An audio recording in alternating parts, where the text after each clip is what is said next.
This is LC Green doing Gumbo Live, and we're downtown Eufaula under the gazebo. And we couldn't think of a better place to be because of our special guest. People are always talking about how beautiful Eufaula is, especially the flowers and all of the greenery and trees and all this other stuff. So I just had to come and get the person responsible for this. Am I right, Sarah? Am I correct to say you're responsible for all these beautiful flowers? I have a great crew. I just can't take all the credit myself. All right. We have a great crew of people working for the horticulture department. All right. I had a chance to have a great conversation with you right before we got on the air, and I think we ought to share some of your personal. Being born in Kentucky, being in the military, yes, and going to Auburn. Went to Auburn. I think one of the things that we have is that the everyday citizen, don't really know the people that make things happen here in Eufaula. And that's one of the things I'm trying to do is, so you want to tell us something about yourself that the audience might want to know? About what we're doing downtown? No, about yourself first, then we'll talk about downtown. Well, I've always been in love with horticulture. I joined the military actually to get money to go back to school. Thought I would do 2 years, but enjoyed the Army too, and stayed 11, all in Germany. And then I finally came back and went to school at Auburn and studied horticulture. And you did all 11 years in Germany? Yes, sir, I did. 2 years in Berlin and the rest of it in Bamberg. Is that right? Well, one of the things we got in common, I'm Army too, Yeah. All right, and then you went to Auburn? Yes, studied horticulture. To live your dream? And psychology. I actually got a degree in both.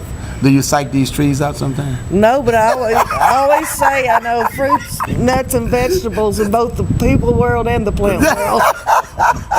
That's a good one. Now, how long have you been here in the city of Eufaula? A little over 6 years. 6 years. Same position? Yes, city horticulturist. Now tell us again your official title. City horticulturist. City horticulture. All right. Yes. You say that real fast. That might not. Sounds important because it's such a big word. Yeah, that's right. Now, tell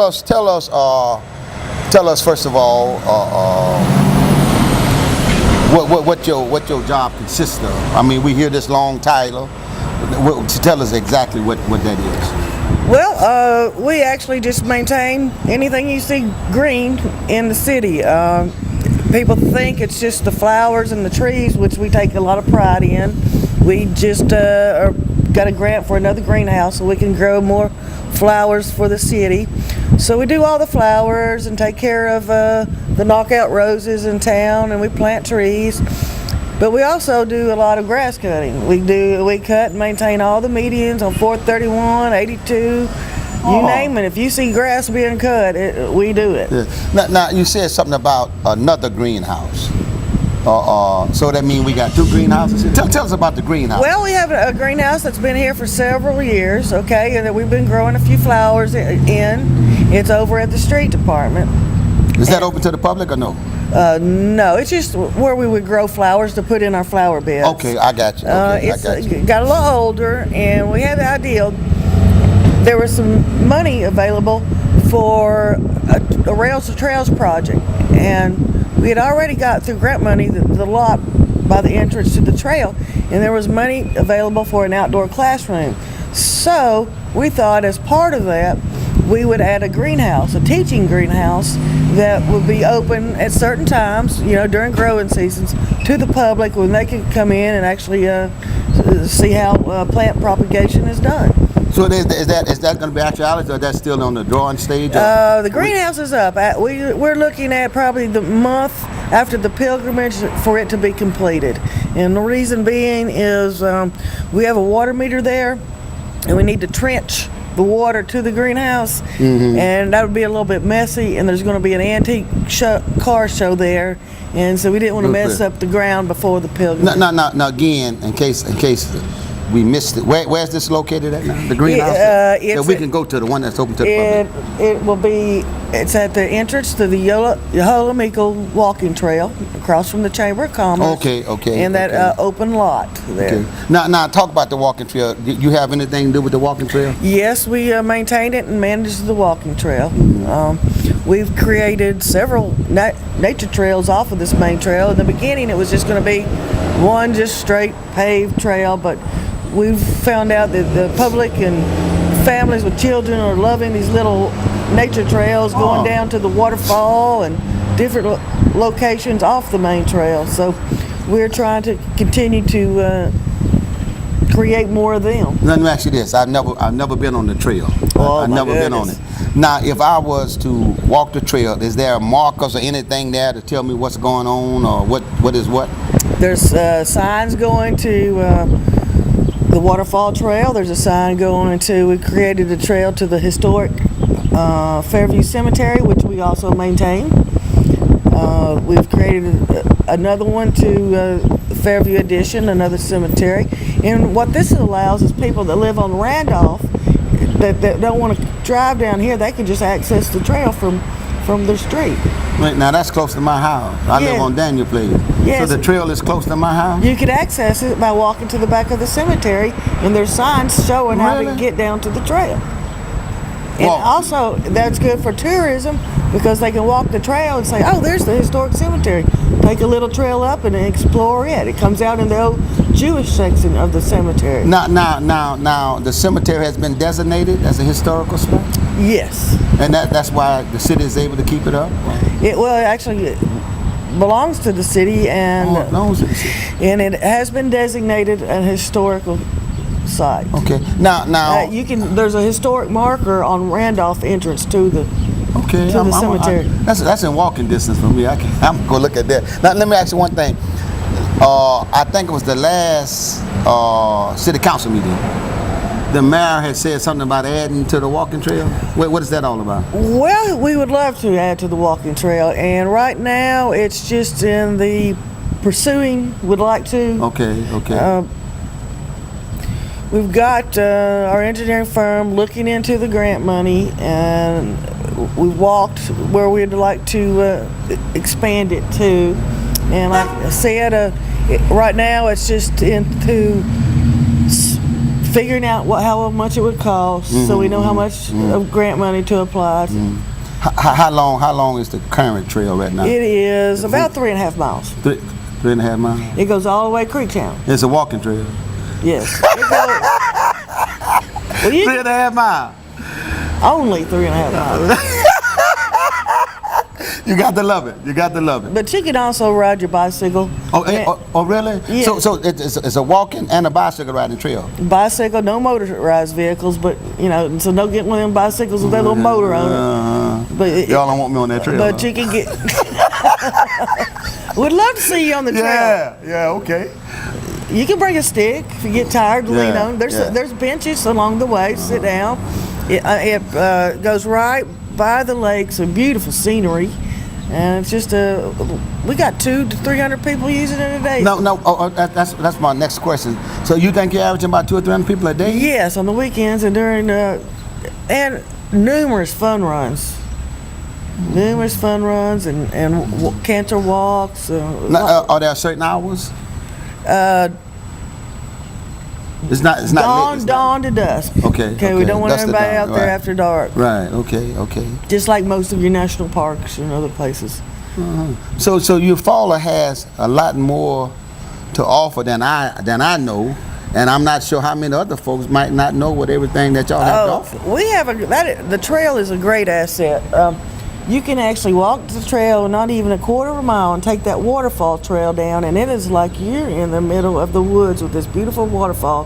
Have your lunch and walk back to your office. I mean, it's just unbelievable that quick how you can be out in this beautiful environment with huge old trees, native trees, native azaleas. Now, somebody like me that don't know all this, again, I'm going to ask you this question: is there something that will identify? So this is a azalea, or this is what kind of tree? Is there anything like that out there? And Well, plus, while you're thinking about that, Is there benches along the way? Yes, there is benches along the way to sit down. Okay. And we have a little park out there called Tree Hugger Park.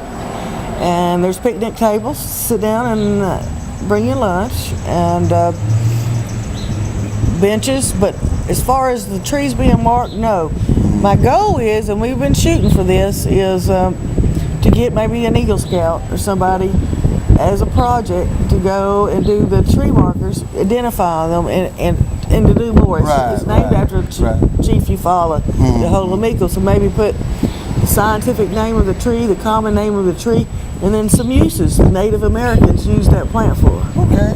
So that's hopefully happen in the next year or so. Now this is very important. It may not seem like much, but it's very important. And what about smoking and drinking on the trail? No, it's city property. Can't do it. Can't do it. Good. So I ain't got to worry about smoke being blown in my face, and I ain't got to worry about people drinking. Right, correct. And the police have a golf cart to patrol that trail. So it's well patrolled, is what you're trying to tell us. Well, that's good. That's the kind of things that we think about. We want this to be family oriented, and if you were to go down there and you see women with their strollers, people coming from their hospital in their scrubs to walk it at lunch. You got to love it. People unloading their bicycles on the weekend with their kids to get out there and ride. And that's what we wanted. So we don't have a litter problem either. Not so much. We've got a few trash cans every once in a while. We get litter, but I'll tell you who's helping us out with that. Is the Boys and Girls Club twice has done community service and gone and picked up the garbage for us. That's good. So that's another drawing. Now when the pilgrimage come, is the trail part of the attraction that we have? I'm not sure this year, but last year they had a fun run during the pilgrimage. Now, does that cause y'all extra problems when not that many folks are in town? No. Okay. All right. We try to get ready for the pilgrimage and get out of there before we start working on areas away from here during the pilgrimage. We've got to set up Randolph and get ready for all those vendors that park in the median. There's a lot of other things. Right. Now, not too long ago, and you'll know more about it when it happened, had Arbor's Day. Arbor Day, yes. Right up here at the farm market. Now, was that sponsored by y'all? Or? That was sponsored by the city Eufaula and an organization called Trees Eufaula Incorporated.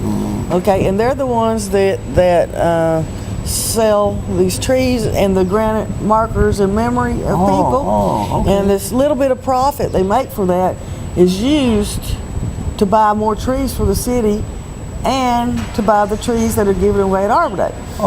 Some of the trees. We also had the Alabama Forestry Commission. They gave away lots of seedlings, and Alabama Power also gave away lots of seedlings. So a lot of people contributed to Arbor Day.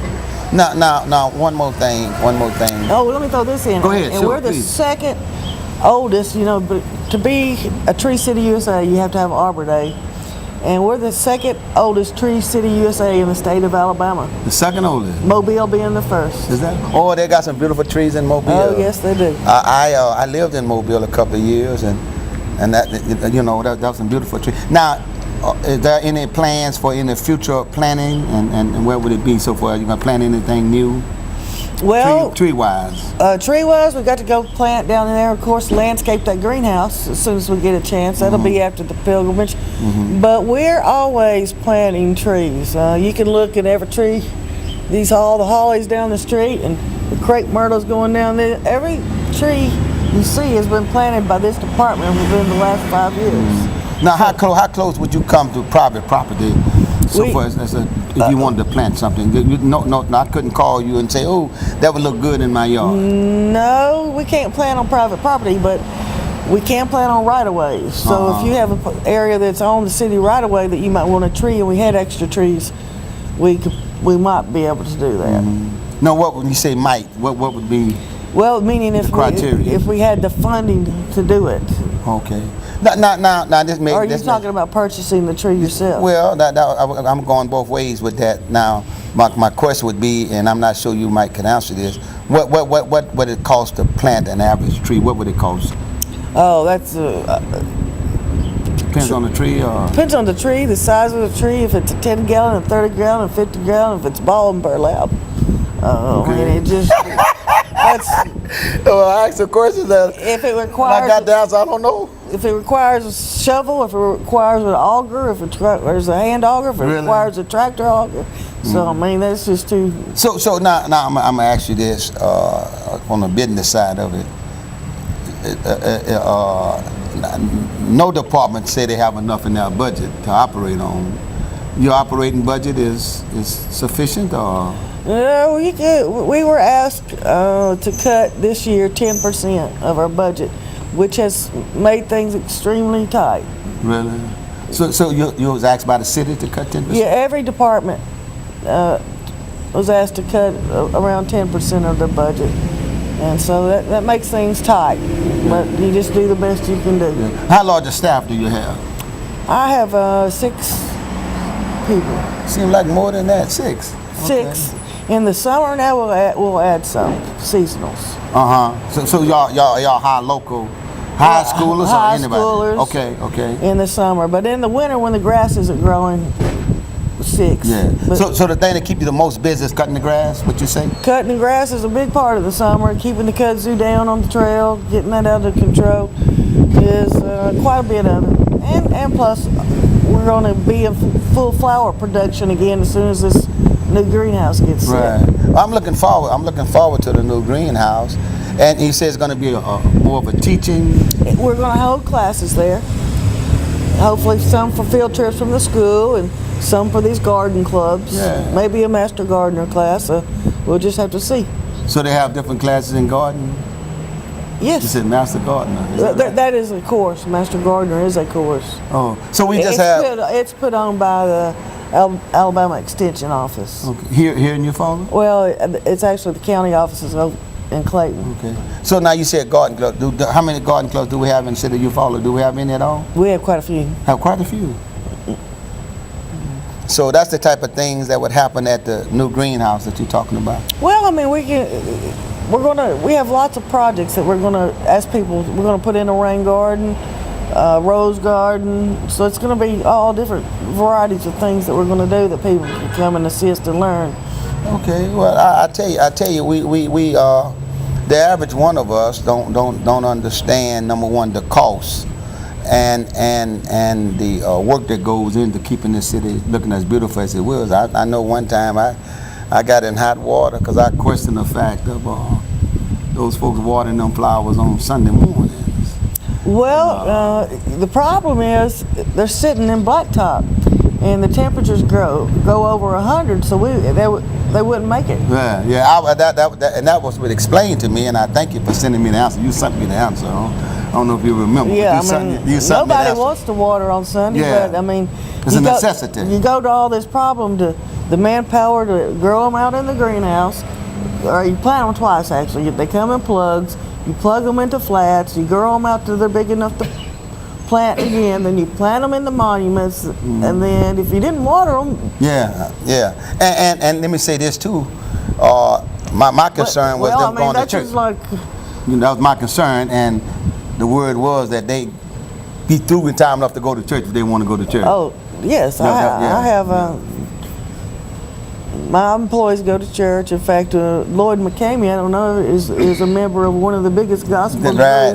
Right. And I talk to the Lord all the time, and he's usually the one on the water truck. And you're correct, and that's how. Along with you sending me the message, I'm talking to people that actually work there. You know, they come early on Sunday morning, and the reason I see them because I'm up early on Sunday morning. Yeah, earlier the better, because what we're trying to do is we always water that early. It's dangerous out there on 431 watering those monuments. Yeah. So we try to get to them for all those big semis and trucks. And so now, what is the most precious plant that we have that take the most tender loving care? Is that one particular area? These flower beds, because of them being in these hot asphalt, need a lot of care. So downtown, right here, actually downtown. Downtown, and then you get weeds in them. They've got to be weeded ever so often, and so probably that would be the the most tedious. Is it any particular thing that you would like? I think how much time I got left, Mr. Ron? 10 minutes? What are we going to talk about for another 10 minutes? Well, listen, I guarantee there's more than you realize. Now, what about the pesticide and stuff that you use? Environmental friendly, I'm sure. Oh, yeah. And that's regulated by the state or federal government? Yes, and on my staff, we actually have a person with a commercial pesticides license. And he is required, he gives all of my employees a class every year to keep them certified to operate pesticides under him. So not only are the flowers and the plants being taken care of, but it's also environmentally friendly, so we don't have to worry about when we walk downtown and inhaling nothing make us sick. And there's really no many pesticides that we use downtown. I mean, I can't. We might every once in a while get like a outbreak of some white flies or something, and we put a horticulture oil on that. It's just real oil. Really? I mean, you can put it on your skin. It just smothers the insects. So. Oh, okay. I didn't know that. That's the type of stuff that we could really burn 10 minutes on. I didn't know that, and that's one of the things that people always talk about is what's in the air, what's in the environment. What are you doing to the environment to take care of the flowers and stuff, and there's no harm is what you're telling us. No harm to the environment, no harm to us. And we are licensed. Mm-hmm. Mandatory. It's supposed to be anybody that uses chemicals is supposed to have a pesticide license. Mm-hmm. Okay. Now, what is the one thing that you're responsible for that the average citizen don't know?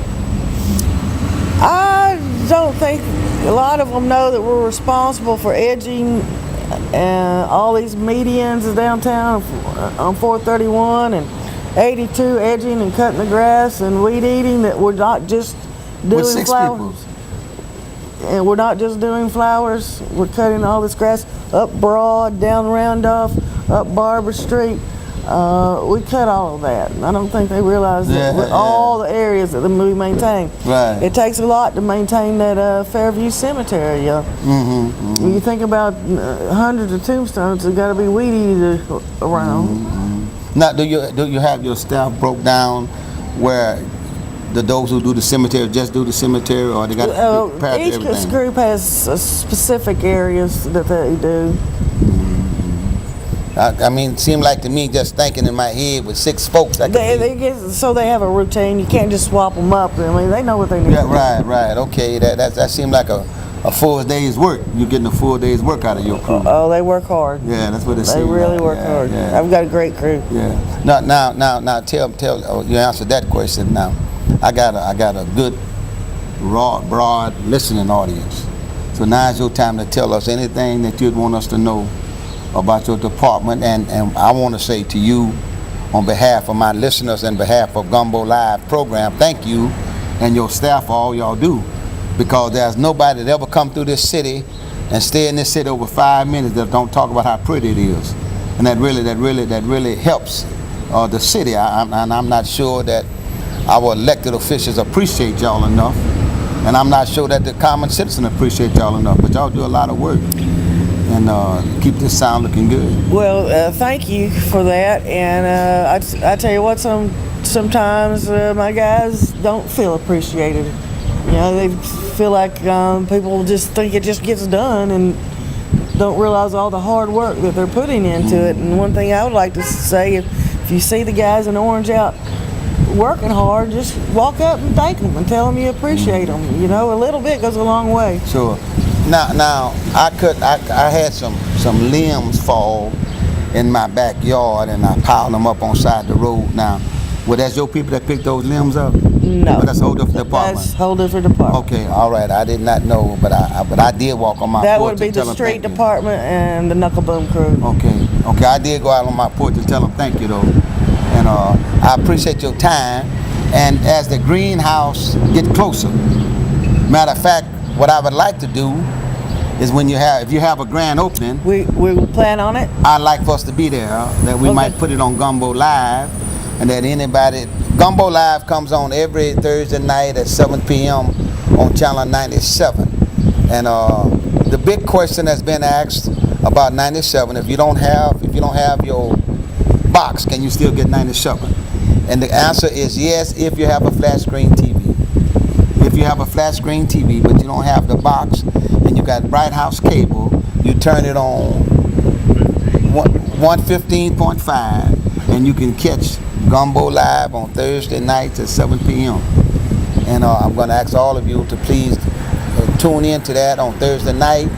I'm trying to grow my audience, and we're going to be there for the grand opening of the greenhouse, and you can give us a walkthrough of it.